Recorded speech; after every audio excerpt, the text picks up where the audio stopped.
Alors que l'Occident croyait la Russie affaiblie, voici la réponse cinglante de Moscou.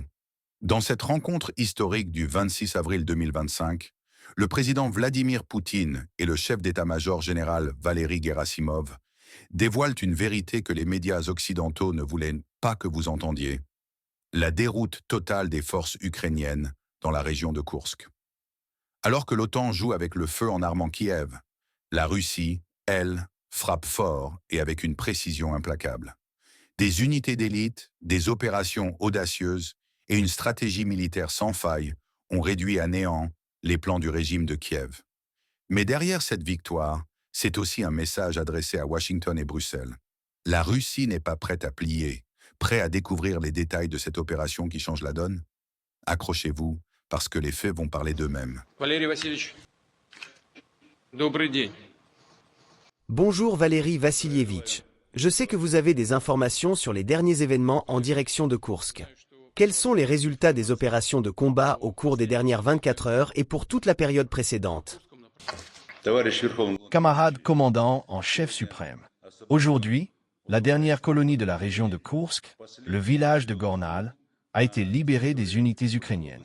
À cet égard, les unités du 22e régiment de fusiliers motorisés de la 72e division, des 810e et 40e brigades de marine séparées, du 177e régiment de marine séparée et du 1427 régiment de fusiliers motorisés se sont particulièrement distingués. Ainsi, la défaite des formations armées des forces armées ukrainiennes qui ont envahi la région de Koursk a été achevée. Les plans du régime de Kiev visant à créer une soi-disant tête de pont stratégique et à perturber notre offensive dans le Donbass ont échoué. Au stade initial de l'opération, l'avancée de l'ennemi sur notre territoire a été stoppée, suivie d'une réduction de la zone de pénétration, et les unités ukrainiennes ont été contraintes de passer sur la défensive. Par la suite, grâce aux contre-attaques menées sur les flancs le long de la frontière de l'État par deux divisions aéroportées, les 76e et 106e, ainsi qu'aux actions des 155e et 810e brigades de marine, le groupe principal des forces armées ukrainiennes a été isolé, puis démembré et détruit petit à petit. La phase la plus active de l'opération a débuté le 6 mars de cette année. À la suite des actions offensives, des formations et des unités militaires du groupe de Koursk et simultanément dans toutes les directions, ainsi que de la percée dans l'arrière de l'ennemi par les forces de débarquement souterraines composées de la formation de volontaires vétérans, du personnel de la 11e brigade d'assaut aéroportée, du 30e régiment de fusiliers motorisés et de l'unité des forces spéciales Akhmat à travers le pipeline du système de transport de gaz, la défense des forces armées ukrainiennes s'est effondrée. La retraite chaotique des unités ukrainiennes a commencé. Et en 5 jours, la zone de coincement a diminué de 2,5 fois. Au cours des actions qui ont suivi, les quelques unités d'élite ukrainiennes restantes ont été vaincues et chassées de la région de Koursk. Au cours de l'opération, l'ennemi a subi des pertes importantes. Afin de maintenir la force de son groupe à environ 60 000 personnes, il a été obligé de transférer constamment des réserves et des unités d'autres régions vers la direction de Koursk. Les pertes totales des forces armées ukrainiennes s'élèvent à plus de 76 000 personnes, militaires, tuées et blessées. En substance, une composition du groupe ennemi initial et même plus ont été éliminées. Plus de 7 700 unités d'équipement militaire ont été détruites, dont 412 chars, 340 véhicules de combat d'infanterie, 314 véhicules blindés de transport de troupes et environ 2300 autres véhicules blindés de combat. Je voudrais souligner séparément la participation des militaires de la République populaire démocratique de Corée à la libération des zones frontalières de la région de Koursk, qui, conformément au traité de partenariat stratégique global entre nos pays, ont apporté une aide significative à la défaite du groupe coincé des forces armées ukrainiennes. Les soldats et les officiers de l'armée populaire coréenne, effectuant des missions de combat aux côtés des militaires russes, ont fait preuve d'un grand professionnalisme, de force d'armes, de courage et d'héroïsme au combat lors de la répression de l'invasion ukrainienne. Camarade commandant en chef suprême. Actuellement, dans les zones libérées de la région de Koursk, des mesures sont prises pour identifier les militaires des forces armées ukrainiennes qui tentent de se cacher sur le territoire russe. Les zones forestières, les sous-sols et les bâtiments abandonnés sont contrôlés. Les autorités locales reçoivent une aide pour rétablir une vie paisible. Les unités de génie du groupe SEV et le Centre international anti-mine de l'Académie du génie militaire procèdent au déminage complet du territoire et à la destruction des objets explosifs. 19 colonies ont été entièrement contrôlées et nettoyées. 110 groupes de déminage, comprenant plus de 1000 personnes, sont impliqués dans ces travaux. Conformément à vos instructions, la création d'une zone de sécurité dans les zones frontalières de la région de Soumy en Ukraine se poursuit. 4 colonies ont été libérées.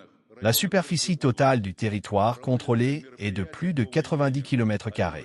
En outre, dans la région de Belgorod, les unités du groupe militaire Nord ont achevé la destruction des groupes de sabotage ukrainiens dans la zone de la colonie de Popovka. Des recherches sont en cours pour retrouver et éliminer des militaires des forces armées ukrainiennes se cachant dans les zones forestières frontalières. Dans d'autres zones, le groupe conjoint des troupes, forces, continue d'exécuter des tâches conformément au plan de l'opération militaire spéciale. Le rapport est terminé. Valérie Vassilievitch, au cours de plusieurs mois, vous m'avez régulièrement rendu compte de la situation dans l'oblast de Koursk et avez noté nos unités les plus efficaces. Je ne peux pas m'empêcher de les nommer à nouveau aujourd'hui.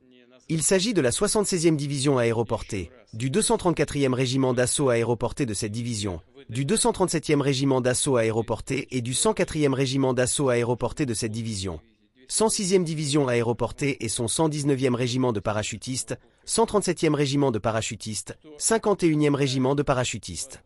Il s'agit du 56e régiment d'assaut aéroporté de la 7e division d'assaut aéroporté, 2 régiments d'Akhmat, le 204e régiment spécial d'Akhmat et le 1434 régiment de fusiliers motorisés d'Akhmat, 22e régiment de fusiliers motorisés de la 72e division, 11e brigade d'assaut aéroporté, 83e brigade d'assaut aéroporté distincte.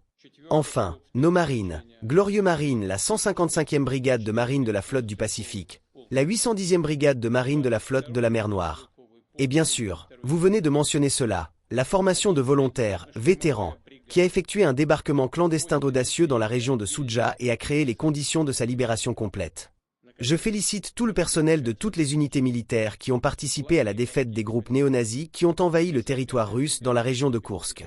L'aventure du régime de Kiev a complètement échoué, et les énormes pertes subies par l'ennemi, y compris parmi les forces les plus prêtes au combat, les plus entraînées et les mieux équipées des forces armées ukrainiennes, y compris celles dotées d'équipements occidentaux, et il s'agit d'unités d'assaut et de forces spéciales, se répercuteront sans aucun doute sur toute la ligne de contact de combat. La défaite totale de l'ennemi dans la région frontalière de Koursk crée les conditions pour de nouvelles actions réussies de nos troupes dans d'autres zones importantes du front et rapproche la défaite du régime néo-nazi. Je félicite tout le personnel, tous les combattants et les commandants pour ce succès, pour la victoire.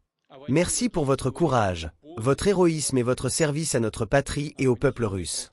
Merci. Les propos du président Vladimir Poutine, lors de cette rencontre, offrent bien plus qu'un simple compte-rendu militaire. Ils révèlent une philosophie de l'excellence qui peut inspirer chacun dans sa vie personnelle et professionnelle. D'abord, la rigueur stratégique.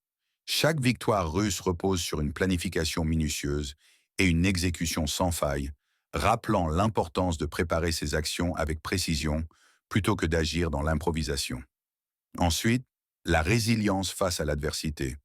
Malgré les défis initiaux, les forces russes ont su s'adapter, contre-attaquer et transformer une situation critique en succès éclatant. Cela souligne que les obstacles ne sont pas des fins, mais des étapes vers des réalisations plus grandes. Poutine met aussi en lumière le pouvoir du leadership et de la reconnaissance. En citant nommément les unités méritantes, il montre que valoriser les contributions individuelles renforce la cohésion et la motivation. Une leçon clé pour quiconque dirige une équipe ou aspire à l'efficacité collective. Enfin, sa capacité à transformer une victoire tactique en avantage stratégique rappelle qu'il faut toujours penser plus loin que l'objectif immédiat, en anticipant les opportunités futures. Mais cette analyse ouvre aussi des questions passionnantes. Dans un monde où la désinformation est reine, comment distinguer les vraies leçons de leadership des récits propagandistes? Et surtout, peut-on vraiment s'inspirer d'une logique de guerre pour réussir dans la vie civile? Partagez votre avis en commentaire. Vos réflexions enrichiront ce débat. Un grand merci à vous, chers abonnés, pour votre engagement et vos perspectives toujours stimulantes.